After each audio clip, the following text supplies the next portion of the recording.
माता, क्या हुआ? अचानक आपकी मुस्कुराहट लुप्त हो गई। मुझसे क्रोधित है ना मेरे श्री राम। मैंने हट करके उन्हें उस मायावी हिरण के पीछे भेजा और क्रोध में न जाने लक्ष्मण भैया को क्या क्या बोल दिया। नहीं माता, हट तो अपने ही करते हैं ना। आप तो प्रभु श्री राम के मन में बसती हैं। और मन से कैसा बैर माता? और लक्ष्मण भैया तो किसी पुत्र की भांति अपनी भाभी माँ की बाट जो रहे हैं और हर दिन स्वयं को कोसते रहते हैं कि उन्होंने आपको अकेले क्यों छोड़ा। लक्ष्मण भैया अपना सारा समय प्रभु श्री राम की सेवा और उनका दुख कम करने में लगाते हैं और उनका दुख कम करने के प्रयास में बिताते हैं। आपका क्या संदेश है माँ? दुख के बादलों से घिरी हूं मैं। हर दिन अपमान के विषैले घूंट पीने पड़ते हैं और सबसे अधिक पीड़ा तो तब होती है जब वो दुष्ट रावण मेरे श्री राम के नाम को कलंकित करता है, जब वो अपनी तुलना मेरे श्री राम से करता है। माता, आकाश की ओर थूकने वाला अपना ही मुख गंदा करता है। आप आंसू पोंछिए। प्रभु श्री राम और उनकी वानर सेना सज्ज हो रही है, शीघ्र ही आपकी हर पीड़ा का अंत करने और रावण से आपके कष्टों का प्रतिकार करने, आपको यहां से मुक्त करने प्रभु श्री राम शीघ्र आएंगे माता, और आपको पुनः अयोध्या ले जाएंगे।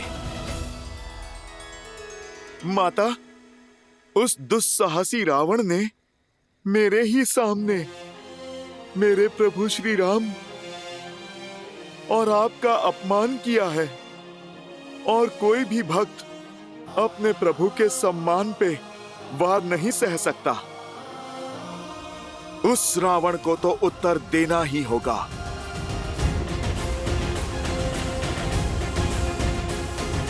तुम्हारे पराक्रम और निष्ठा पर संदेह नहीं है मुझे हनुमान। इस माता की अंतिम आस हो तो किंतु ये माता चाहती है कि तुम मेरे श्री राम के पास सुरक्षित पहुंच जाओ। पर माता, मुझे शत्रु का बल और निर्बलता दोनों के बारे में जानना होगा, ताकि युद्ध में हमारा पलड़ा भारी हो सके। रावण की इस लंका में पग पग पर संकट है। भयावह राक्षस है यहाँ, कोटि कोटि राक्षसों की सेना है उसके पास, और साथ ही उसके पुत्र बड़े ही भयंकर है। उसका ज्येष्ठ पुत्र मेघनाथ लंका का युवराज है। इंद्र पर भी विजय पा रखी है उसने।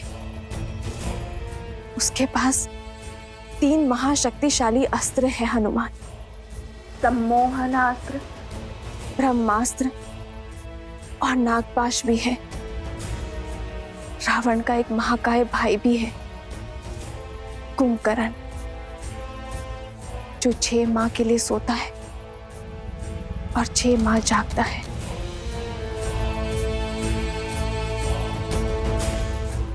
और उसका कक्ष दक्षिण की ओर है। शनि देव भी बंदी है। यदि तुमने उन्हें मुक्त कर दिया तो लंका का अंत निश्चित है। रावण का एक छोटा पुत्र अक्षय कुमार भी है, जो इस वाटिका का प्रभारी भी है। मनुष्य ही क्या, राक्षस भी उसके क्रोध, उसकी क्रूरता से भयभीत है। उसके पास 8 घोड़े वाला रथ है और उसे अपनी शक्ति का प्रदर्शन करना बहुत भाता है। मेरे लिए भोजन लाई एक जटा, उसका भी वध कर दिया था उसने।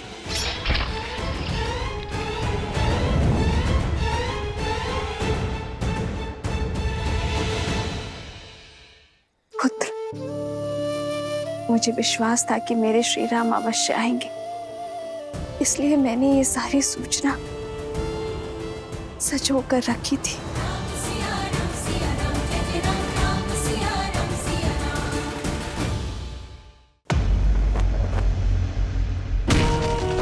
यदि श्री राम के प्रति मेरा धर्म, मेरी निष्ठा सच्ची है, तो आज ये तुच्छ तिनका तुम्हें ध्वस्त करेगा। संसार में सबसे बड़े बलशाली होने का दम है ना तुम्हें, तो इसे पार करके दिखाओ।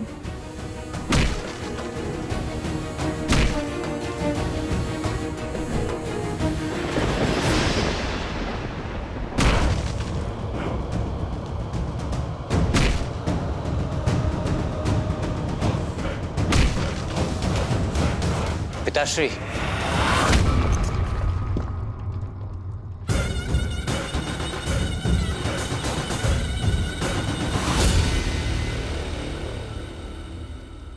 मेरे अभ्यास में विघ्न डालने की उद्दंडता यदि कोई और करता तो उसका शीश उसके धड़ से भिन्न कर देता, परंतु तुम्हारी ये उद्दंडता भाती है मुझे, क्योंकि इसमें कहीं ना कहीं मेरे लिए चिंता होती है। बताओ, आज क्या चिंता सता रही है तुम्हें? क्यों पीछे हटे आप? आपने उस स्त्री का, उसके हट का अंत क्यों नहीं किया? क्यों नहीं ले आए उसे बलपूर्वक यहां? क्यों नहीं किया उससे विवाह? क्यों कर लिया अपने पग पीछे?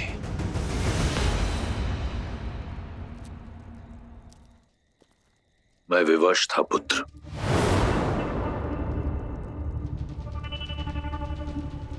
विवश?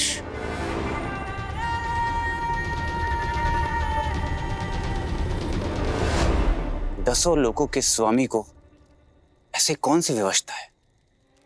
एक शाप।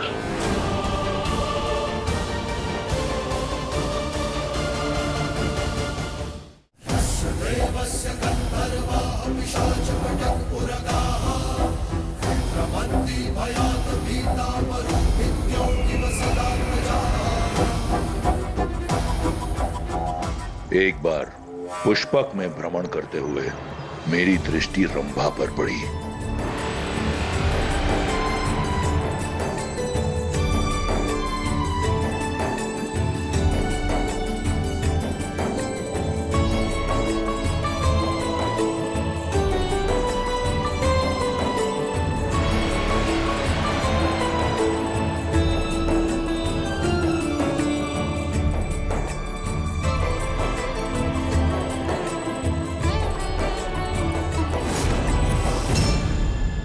लंकेश, ये क्या कर रहे हैं आप?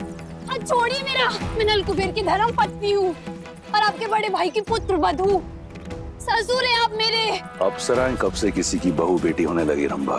ये अधर्म है। देवताओं से हम राक्षसों ने तो यही सीखा है कि अप्सराओं का केवल एक ही धर्म है, वीरों को आनंदित करना। छोड़िए लंकेश, मेरा हाथ छोड़िए। छोड़िए।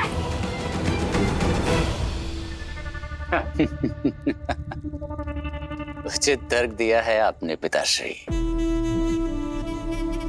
तत्पश्चात क्या हुआ? ये बात कुबेर के पुत्र नल कुबेर को ज्ञात हुई।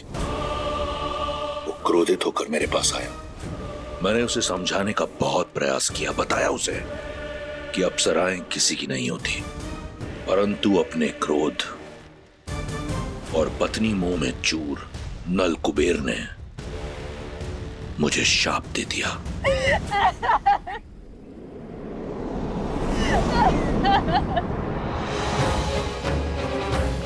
दशानन! तुमने मेरी पत्नी रंभा की पवित्रता को भंग करके मर्यादा की सारी सीमाएं लांघ दी है।